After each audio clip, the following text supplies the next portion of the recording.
أعوذ بالله من الشيطان الرجيم. بسم الله الرحمن الرحيم. الحمد لله رب العالمين الرحمن الرحيم مالك يوم الدين إياك نعبد وإياك نستعين اهدنا الصراط المستقيم صراط الذين أنعمت عليهم غير المغضوب عليهم ولا الضالين.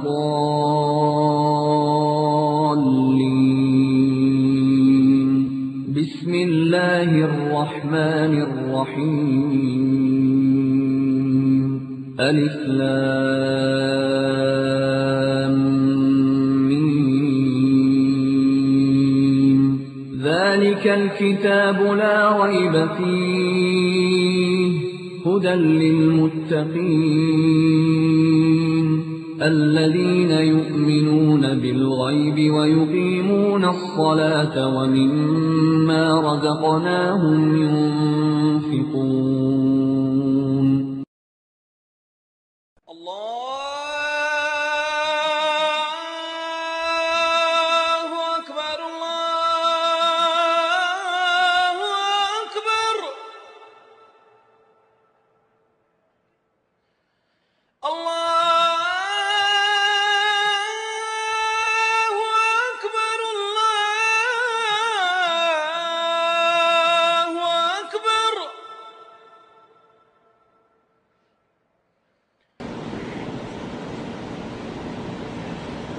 السلام عليكم ورحمة الله وبركاته. الحمد لله نحمده ونستعينه ونستغفره ونؤمن به ونتوكل عليه ونعوذ بالله من شرور أنفسنا ومن سيئات أعمالنا من يهده الله فلا مضل له ومن يضلله فلا هادي له وأشهد أن لا إله إلا الله وأشهد أن محمدا عبده ورسوله. أما بعد فإن خير الحديث كتاب الله وخير الهدي هدي محمد صلى الله عليه وسلم وشر الأمور محدثاتها وكل محدثة بدعة وكل بدعة ضلالة وكل ضلالة في النار. قال الله تبارك وتعالى في كلامه المجيد: أعوذ بالله السميع العليم من الشيطان الرجيم بسم الله الرحمن الرحيم. يا أيها الذين آمنوا اتقوا الله حق تقاته ولا تموتن إلا وأنتم مسلمون واعتصموا بحبل الله جميعا ولا تفرقوا. وقال تعالى في مقام آخر: فإن آمنوا بمثل ما آمنتم به فقد اهتدوا وإن تولوا فإنما هم في شقاق. اللهم صل على محمد وعلى آل محمد كما صليت على إبراهيم وعلى آل إبراهيم إنك حميد مجيد. اللهم بارك على محمد وعلى آل محمد كما باركت على إبراهيم وعلى آل إبراهيم إنك حميد مجيد. تمام قسم کی حمد و ثنا، کبریائی اور بڑائی اس اللہ عز و جل کے لیے لائق و زیبہ ہے جس نے ہمیں اور آپ کو پیدا فرمایا، اور بیش بہا درود و سلام اس ذات مبارکہ مطہرہ پر جن کا نام نامی اسم گرامی احمد مجتبی محمد مصطفیٰ صلی اللہ علیہ وسلم.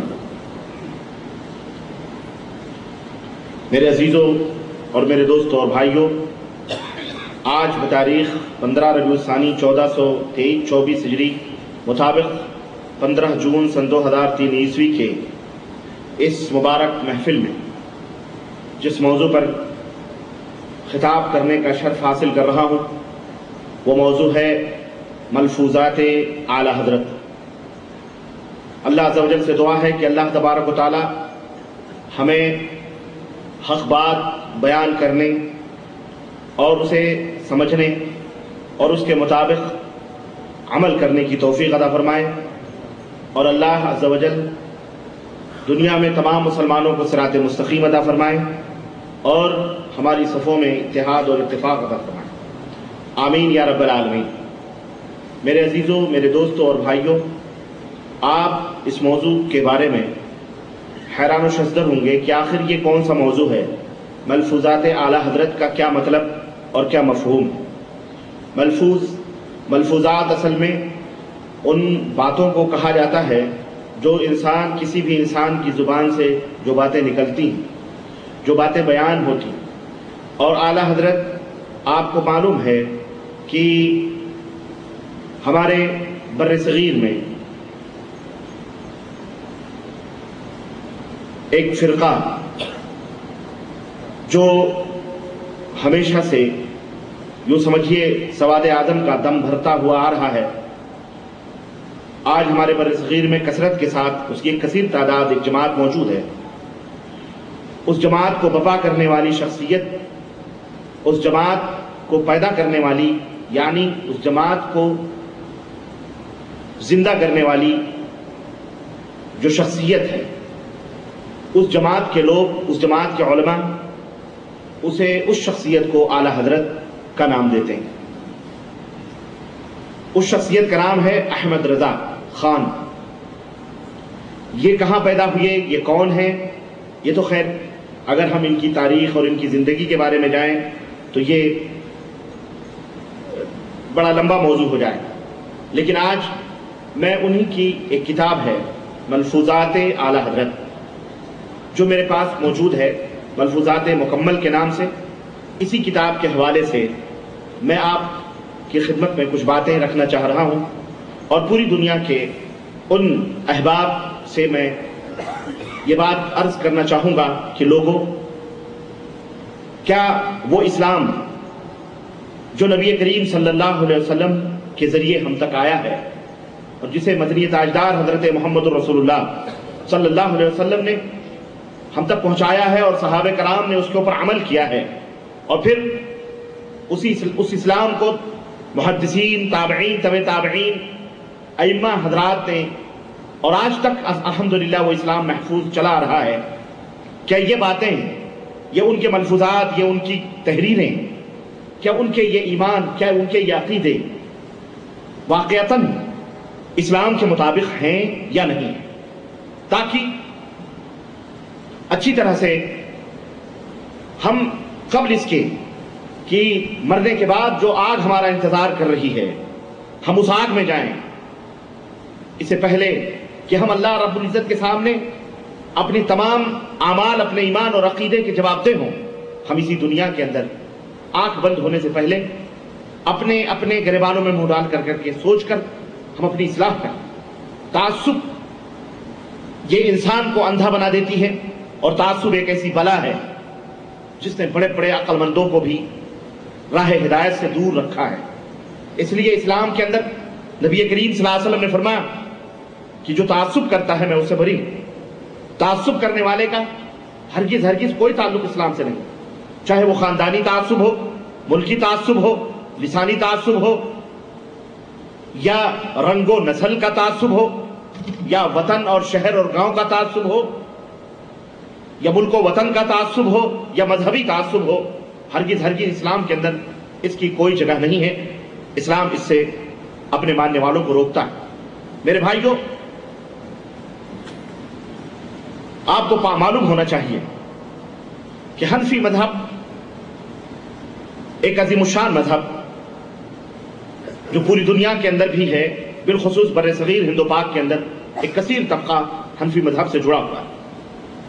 اسی حنفی مذہب میں کئی مذاہب متفرق ہوئے، اور کئی مذہب اور ان میں کئی ٹکڑے ہوئے، جن ٹکڑوں میں سے ایک ٹکڑا آج تک اپنے آپ کو اہل السنہ والجماع یعنی اہل سنت والجماعت کے نام سے معروف، جو اپنے آپ کو ہمارے ملکوں کے اندر سنی بھی کہتے ہیں، اور پھر جب دوسری جماعتوں نے بھی انہیں سنی اپنے آپ کو اہل سنہ والجماع کہنا شروع کیا، یا وہ بھی اہل سنت والجماعت میں سے اپنے آپ کو جب کہنا شروع کرتے ہیں تو وہ اپنے آپ کو کہتے ہیں کہ ہم مسلک اعلیٰ حضرت پر، یعنی اب وہاں سے سنت سے الگ ہو کر کے، یعنی اہل سنت والجماعت میں سے اپنے آپ کو دعویٰ کرتے ہوئے اپنے دوسرے احناف، برادران احناف سے الگ ہونے کے لیے، جو حنفی لوگ ہیں ان سے الگ ہونے کے لیے یہ اپنے آپ کو کہتے ہیں کہ ہم سنی حنفی مسلک اعلیٰ حضرت پر، اعلیٰ حضرت کو ماننے والے لوگ ہیں۔ اعلیٰ حضرت یہ وہی شخصیت ہے جن کو میں نے بتلایا کہ جن کا نام احمد رضا خان ہے، اور یہ بریلی جو صوبہ اتر پردیش ہندوستان کا ایک بڑا ہی کثیر الآبادی، یوں سمجھئے کہ مردم خیز صوبہ ہے،